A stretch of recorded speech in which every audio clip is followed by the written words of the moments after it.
Hey guys, welcome back to the channel. Today's gonna be a quick video, nothing major, no cinematics. We're just gonna get straight to the point. Basically because I'm in a rush. So I have to get my EVO running for a really big car show that I'm hosting. Well, it's not like huge, but it's the first car show that I'm ever hosting along with someone else, co-hosting. But it's the first one that I've ever done, and this is like a great experience for me. But it's called domestic abuse awareness. Basically, there's a situation that happened in relation to the car scene where we had a girl that was a victim of domestic violence. So we basically wanted to raise awareness and bring light to this dark subject. This show is going to be on Sunday. What's today? Today's Wednesday. So I basically want to get it running and just make sure that it's good to go for the show, because everyone keeps pressing me like, are you going to bring your car? Like, it needs to be here. You're one of the co-hosts, like you have to be here. I'm like, fine, whatever. So it's honestly really small, really simple. For those of you that have watched my previous videos, know that it is the crankshaft position sensor that I'm gonna be replacing today. I already replaced it, but basically I wanted to show you guys exactly how I did it, because there's not a lot of ways where you could do it without redoing timing. So it's pretty complicated, and it did take me a while to go ahead and figure out, but I figured it out, and I wanted to share this with you guys just in case you guys are having the same issue as well. So on my EVO, I already replaced it, but I wanted to show you guys exactly how I did it. There's probably other videos on exactly how to get to this point where I am exactly. I already removed the timing covers. The motor mount is released. I have it on a jack to release pressure and not strain the engine out. But basically, this is your crankshaft position sensor right here. This little sensor that sits on the blade basically is with timing, and if this sensor gets messed up, your car will start acting as if it's misfiring, and it will shut off on you. So you'll get like a code for either the sensor itself, or you'll get a code for random multiple misfires, in which my case, I had random multiple misfires. So I knew it was a crankshaft position sensor because I already replaced it once before. So I'm gonna show you guys exactly what I'm talking about. So this is the sensor. This piece right here is the sensor. These two bolts, you take it off and it slides off. When you're doing this, you have to make sure that this blade is not in between the sensor, or else you will not be able to get it off without doing timing.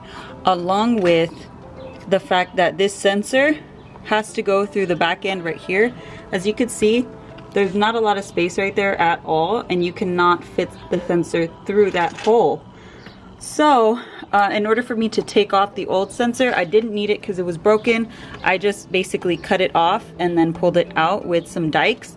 But I didn't want to redo timing on here because I didn't have the timing toolkit, which is on that pulley right there. You need a specific timing belt kit, timing belt tool, sorry.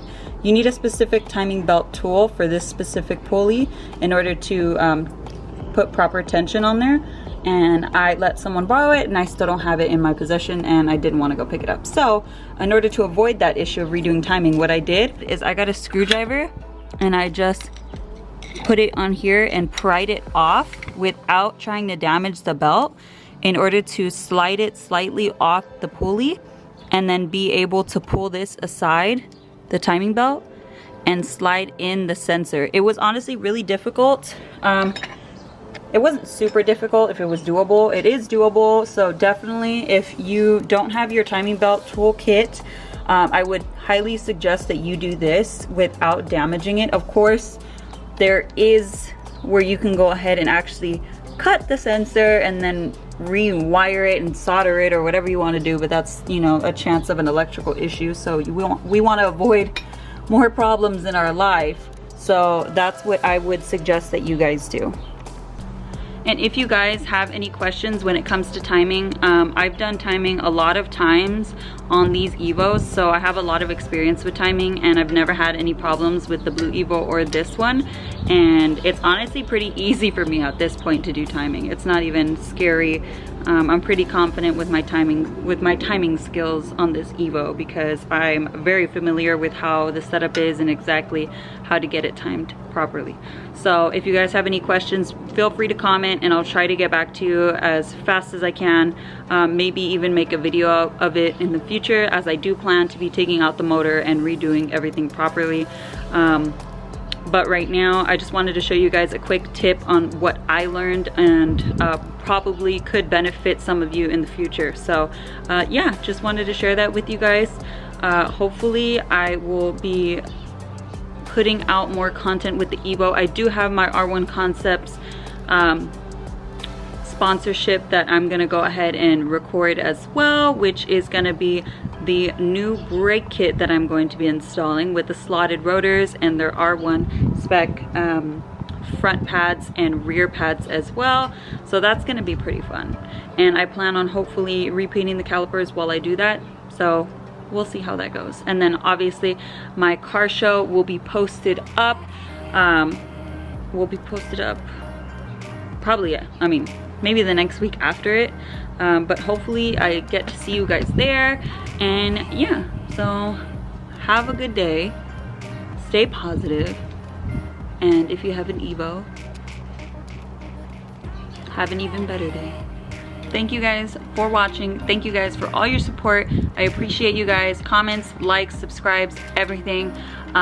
Yeah, hopefully more videos to come, and we'll see you guys on the next one.